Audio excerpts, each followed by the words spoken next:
Hello everyone, welcome to Study for Change channel স্বাগতম জানাইছো। আজি মই আসাম কম্পিটিটিভ এক্সামৰ কাৰণে আৰু এটা ইম্পৰ্টেন্ট টপিক আলোচনা কৰিম, হেতু হৈছে ৰিজনিং। আপোনালোকৰ পৰীক্ষাত ৰিজনিংৰ 20টা কোৱেশ্চন মান আহিবই, সো আপোনালোকে ৰিজনিং স্কিপ কৰিব নোৱাৰে। আজি যিকেইটা ৰিজনিং আলোচনা কৰিম এইকেইটা এক্সামত আহি থকা পেটাৰ্ণ সদায় এনেকুৱা পেটাৰ্ণ আহি থাকে, ৰিপিটেড হৈ থাকে। আজ প্ৰথম কোৱেশ্চনত দিয়া আছে 64:4 এই কোৱেশ্চন মাৰ্কটো উলিয়াব লাগে /6 100:5। সো আমি চাব লাগিব 64:4 কেনেকৈ হ'ল আৰু 100:5 কেনেকৈ হ'ল, তেতিয়াহ'লে আমি এই কোৱেশ্চন মাৰ্কটো উলিয়াব পাৰিম। আমি যদি 4 কিউব কৰি দিওঁ তেতিয়াহ'লে 64 পাম, হয়নে? আকৌ যদি এই 6টোক কিউব কৰি দিওঁ তেতিয়াহ'লে আমি পাম 216, হয়নে?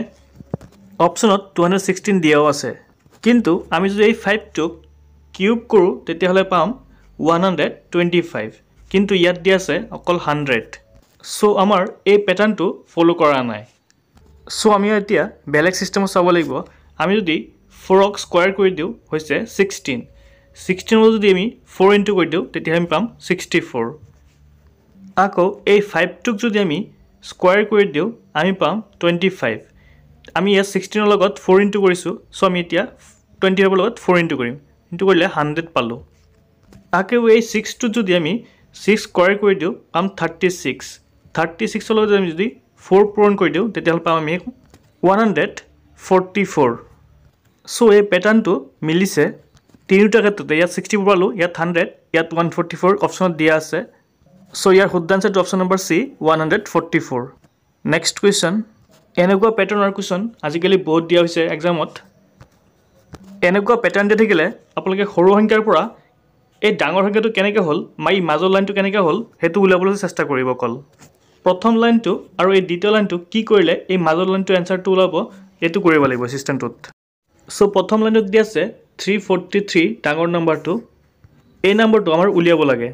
7 নম্বৰটো লিখি আমি এই 3টো যদি কিউবত দি দিওঁ তেতিয়া আমি পাম 7 × 7 × 7 কৰিলে আমি পাম 343।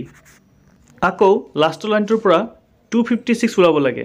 তে 2ৰ ওপৰত যদি আমি 8টো বহাই দিওঁ তেতিয়াহ'লে 8টা 2 পূৰণ কৰিলে আমি পাম 256।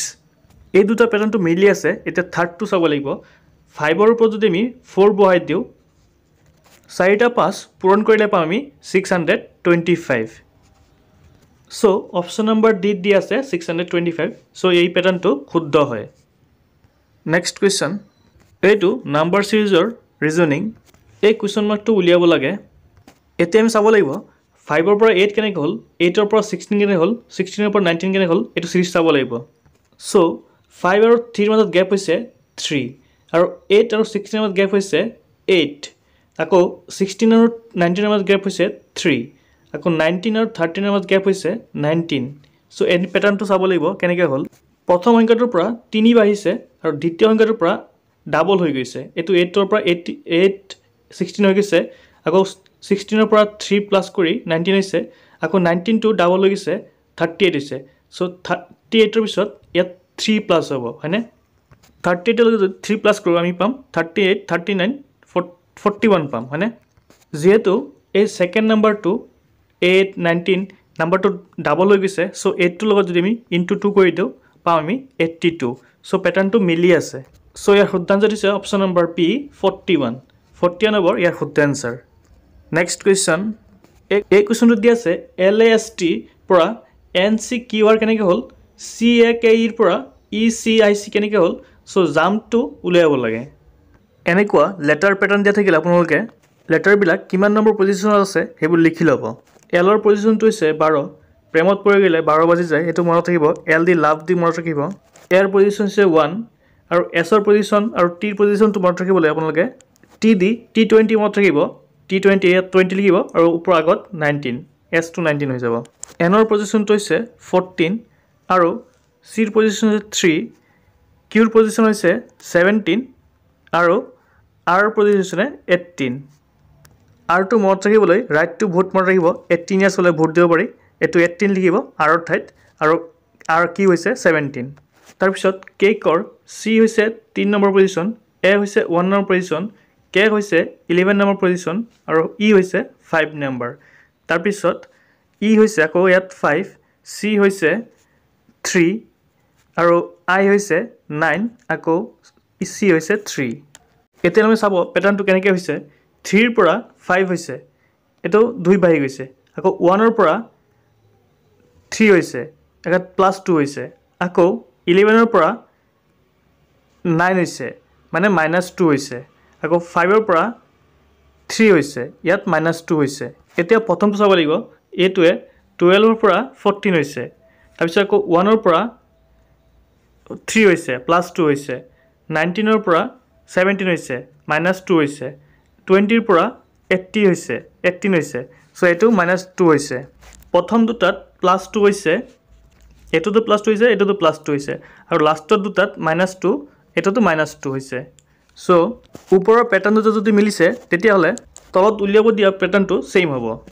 সো ইয়াৰ শুদ্ধ আনসাৰটো আপোনালোকে কমেন্ট বক্সত কমেন্ট কৰি জনাব আপোনালোকে যদি এই দুটা বুজি পাইছে ওপৰ দুটা তেতিয়া হলে আপোনালোকে থাৰ্ডটো এনি উলিয়াব পাৰিব আৰু ইয়াৰ শুদ্ধ আনসাৰটো কমেন্ট বক্সত কমেন্ট কৰি জনাব নেক্সট কোৱেশ্চনটো দি আছে find the number of the face opposite to the face showing 4 চাৰিৰ অপোজিট সাইডে কি আছে এই ডাইস তিনটা দি আছে এই তিনটাৰ পৰা চাৰিৰ অপোজিট ফেসটো কি হ'ব বুলি খুজিছে ইয়াত সো আপোনালোকে এই ডাইস তিনটাৰ পৰা এটা নাম্বাৰ কমন ল'ব যেটো পৰা কমন আছে এটো 1 এটা কমন আছে ইয়াত 1 কমন আছে সো আপোনালোকে এনেকে ক্লকৱাইজ ঘূৰাই দিব যেটো ডাইস ল'ব সেই দুটাকে ঘূৰাব সো এটুকো ৰাইট ওয়াইজ এটু ক্লকৱাইজ এটু ক্লকৱাইজ এটু ক্লকৱাইজ যেনেকে ঘূৰাব হেনেকে নাম্বাৰ কেটা পুট কৰি যাব ইয়াত 1 6 4 তাৰপিছত এটু 1 ৰ পৰা ষ্টাৰ্ট হৈছে 1 2 3 সো 4 ৰ অপোজিট ফেস হৈছে 3 ইয়াৰ শুদ্ধ আনসাৰটো হৈছে অপচন নম্বৰ সি 3 বহুতে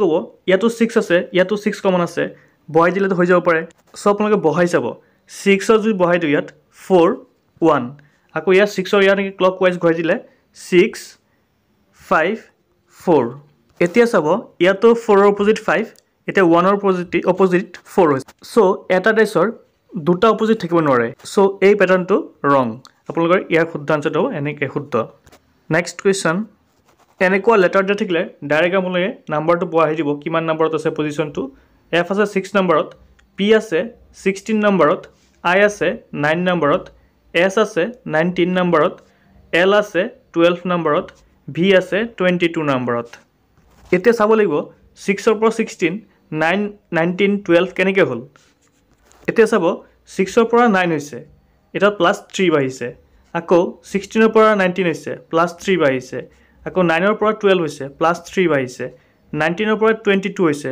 +3 বাঢ়িছে সো 12 ৰ লগত +3 যোগ হ'ব +3 যোগ কৰিলে 15 নম্বৰ পজিশনত ও লেটাৰটো আছে সো ইয়াৰ শুদ্ধ আনসাৰটো হৈছে অপচন নম্বৰ সি ও আজিৰ একেটা কোৱেশ্চন আছিল যদি ভিডিওটো চাই ভাল লাগিছে প্লিজ লাইক শেয়াৰ আৰু সাবস্ক্ৰাইব কৰিব আৰু যদি এনেকুৱা ৰিজনিংৰ কোৱেশ্চন পেপাৰ লাগে আপোনালোকে কমেন্ট বক্সত কমেন্ট কৰি জনাব মই দিবলৈ চেষ্টা কৰিম থ্যাংক ইউ ফৰ ওয়াচিং